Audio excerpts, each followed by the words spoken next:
옛날 옛적에 백성공주와 정치못난이가 살고 있었어요.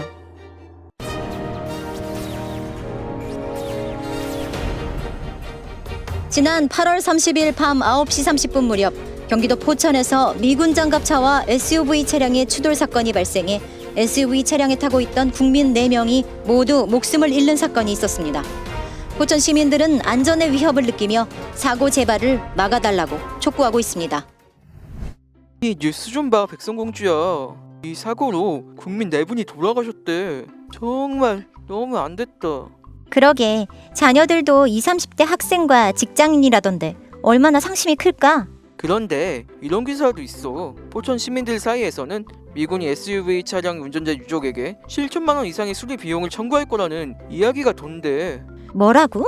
미군 장갑차 때문에 국민 4분이 돌아가신 것도 청천벽력 같은 이야기인데 무슨 수리비야?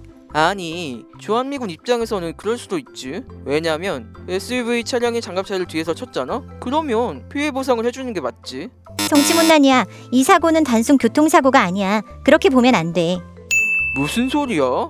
장갑차가 국도에 나오면 위험해서 국도를 마음대로 돌아다니면 안 된다고. 가뜩이나 장갑차는 짙은 녹색과 검은색 등으로 칠해서 위장을 해놓잖아. 그래서 밤에는 잘 보이지 않는단 말이야. 이 사진 봐봐. 넌 장갑차가 잘 보이니?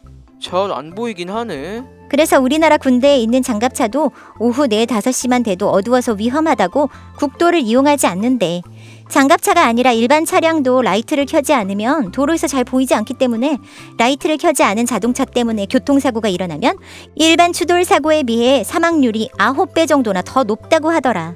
그래서 도로교통법 37조 1항에서는 모든 차는 밤에 도로에 있을 때 전조등, 차폭등, 미등을 비롯한 등화를 켜야 한다라고 규정해 놓았다고.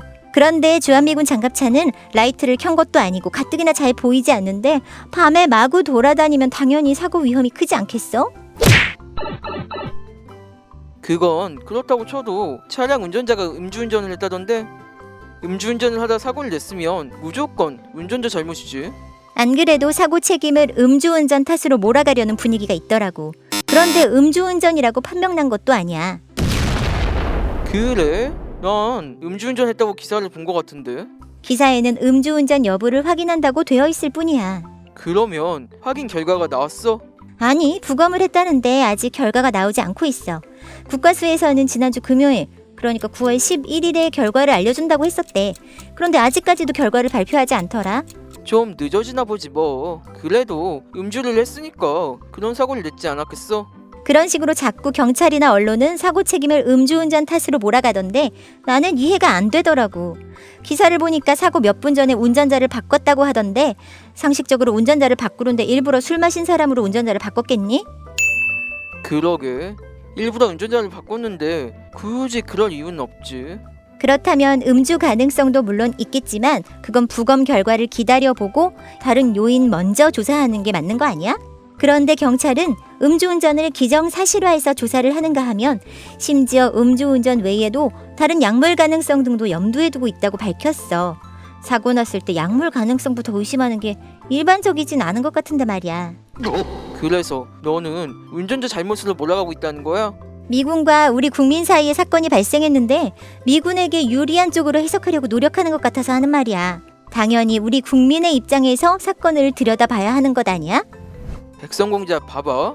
운전자가 음주운전을 하지도 않았고 장갑차가 야간에 다니면 잘 안 보여서 위험하다고 쳐. 그렇다고 해서 미군에게 사건 책임을 물을 수가 있어? 결국 그냥 돌아가신 분들이 재수없었다, 이런 말밖에 안 되잖아. 정치못난이야. 그렇지 않아. 너 효순이 미선이 사건 아니?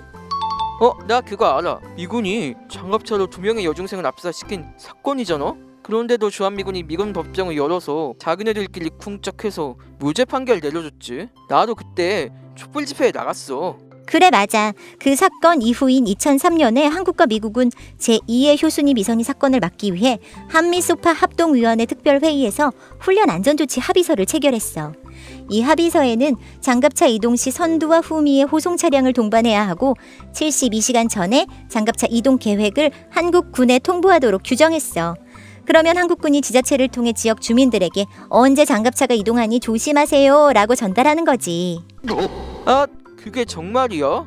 장갑차 주변에 호송 차량은 없었던 것 같은데. 그래, 이번에 주한미군은 장갑차를 밤에 위험하게 이동시키면서도 호송 차량도 동반하지 않았고 사전에 우리 군에게도 알리지 않았어.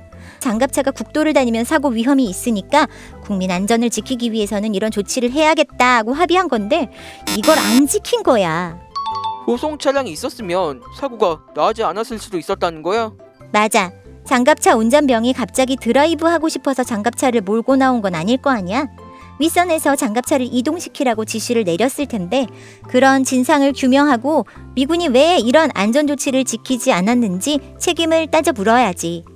그렇지. 그래야 돌아가신 분들의 억울함도 풀고 이런 일이 반복되지 않겠지. 그런데 우리나라 경찰은 무슨 약물 운운하는가 하면 대학생들이 이런 걸 따지기 위해 주한미군에 면담 요청서를 제출하려는 걸 가로막는 등 아주 난리도 아니야. 그러면서 뭐 유족들에게 7천만 원 배상금을 청구한다고? 이게 말이니 방귀니? 문제긴 문제네. 만약에 우리나라 군대가 규정을 어기고 장갑차를 몰다가 사고가 나서 국민 4분이 돌아가셨으면 군 부대부터 정부나 국회까지 온통 난리가 났을 것 같은데. 그러니까 말이야. 그런데 왜 미군한테는 한마디도 못하는 거야? 이런 게 사대주의 아니야? 미군이 아니라 국민의 편에서 국민을 지켜줘야지. 백성의 목소리를 들으란 말이야. 백성공주와 정치못난이 이야기는 계속됩니다. 재밌게 보셨다면 좋아요와 구독도 눌러주세요.